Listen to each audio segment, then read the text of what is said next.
hindi ng babae.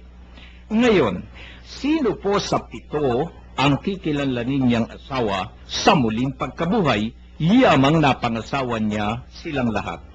Sumagot si Jesus, maling-mali kayo. Alam ninyo kung bakit? Hindi ninyo nababatid ang mga kasulatan ni ang kapangyarihan ng Diyos. Sapagkat sa muling pagkabuhay, ang mga tao'y hindi na mag-aasawa, sila'y magiging tulad ng mga anghel sa langit.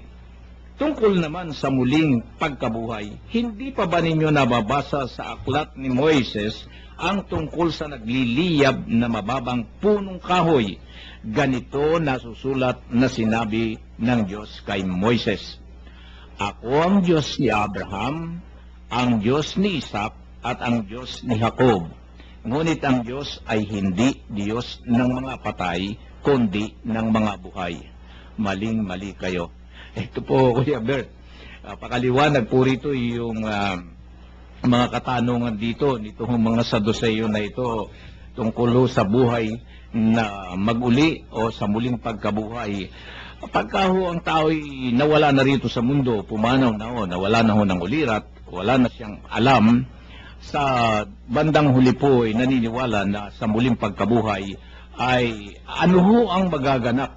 Dito ho kasi sa sinasabi dito na ako ang Diyos ni Abraham, ang Diyos ni Isaac, ang Diyos ni Jacob, ngunit ang Diyos ay hindi Diyos ng mga patay, kung hindi ng mga buhay. Ano po ang nakikita niyong aral dito? Alam mo, Kuya Min, madaming aral, no? Dito sa binasa mong ito. Unang-una, tingnan natin yung mga Saduceo. Sino ba itong mga ito? Ito'y naniniwalang may Diyos eh. Naniniwala silang may Diyos. At ang pinaniniwalaan lamang nila, ayon sa mga dalubhasa sa kasulatan, yung 5 lamang na aklat ng lumang tipan ang pinaniniwalaan nila. Ito lang. Kaya sa kanilang sariling pag-aaral, hindi na muling mabubuhay ang tao. Kaya nga, dito pa lamang sa lupa, ay pinag-e-enjoy na nila ang kanilang buhay. Dahil wala na sa kabila eh. At sinabi pa nila, na naglagda sa kanila si Moises.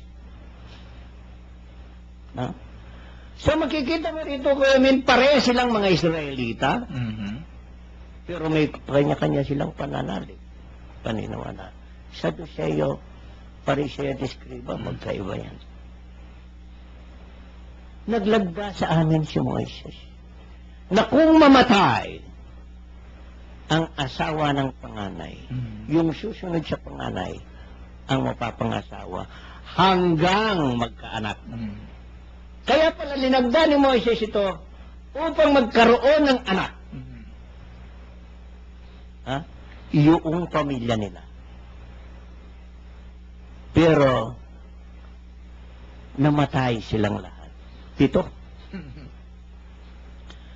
Kuya Min, ang talong na ito'y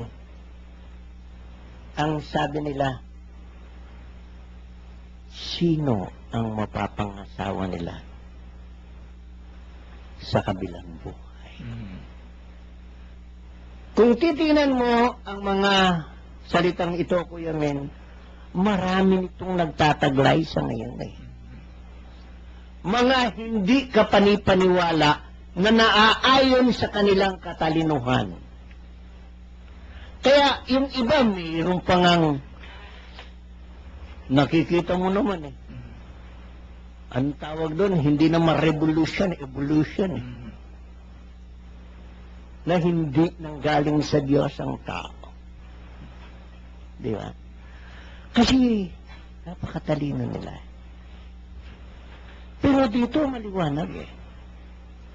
Pati itong mga ito, na naniniwalang hindi na muling mabubuhay ang tao, pero naniniwala sila sa Diyos. Sa mga ibang mga talata ng Biblia, kuya, wala ako pang nakitang sinasabi ng Diyos na mali ka. Mhm. Dito diniin niya eh. Mhm. Mali kayo. Mhm. Hindi lamang isa, dinoble pa eh. Mali kayo. Hindi ba ninyo nababasa sa kasulatan?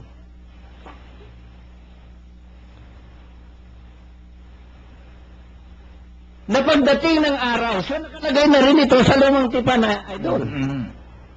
Na pag namatay ang tao, kapag siya ay sumusunod sa kalooban ng Diyos, magiging katulad siya ng mga anghel sa langit. Mhm. Ano bang mailalarawan natin at pagkakilala natin sa mga anghel sa langit? Wala na silang laman. Wala na silang dugo. Mhm. Sila espiritong nabubuhay. Mhm.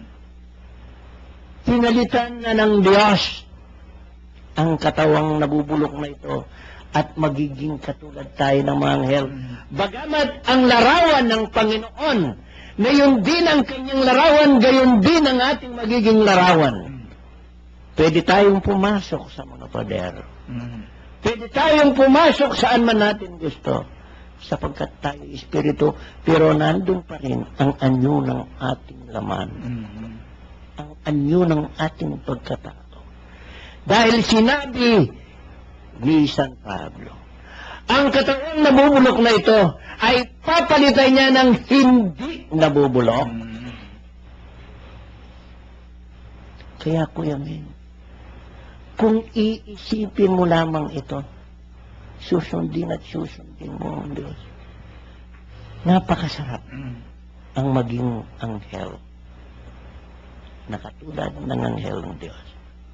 Walang kamatayan, walang problema, walang ginagawa, kundi ang magpuri Mhm. sa Diyos. At bilang katunayan, sinabi niya, hindi ba ninyo nalalaman? Nababasa na noong si Moises Mhm. ay nandoon sa harapan ng isang halaman na nasusunog sa isang puno na nasusunog. Sinabi niya, ako ang Diyos ni Abraham, Mhm. Diyos ni Jacob, Mhm. at ni Isaac. Hindi siya Diyos ng mga patay, katulad ng mga paniwala ng ibang tao na walang Diyos na nabubuhay. Mhm. Walang Diyos na tinanggalingan ng tao.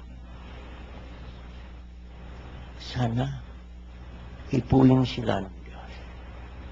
Hipuin sila at ginawin ang kanilang kaisipan upang ang lumalang sa kanila ay kanilang makilala at masunod ang kanyang kaloob. Amen. Ang ganda po niyan. So, dito sa bandang huli, nakikita natin dito, amin lamang hong uulitin ni Kuya Bert dito, binagbibigay diin ho rito ng ating Panginoon. Maling-mali kayo. Alam ninyo kung bakit? Hindi ninyo nababatid ang mga kasulatan ni ang kapangyarihan ng Diyos. Hindi ninyo nababatid ang mga kasulatan ni ang kapangyarihan ng Diyos. Sapagkat sa muling pagkabuhay, ang mga tao ay hindi na mag-aasawa, sila'y maging tulad ng mga anghel sa langit.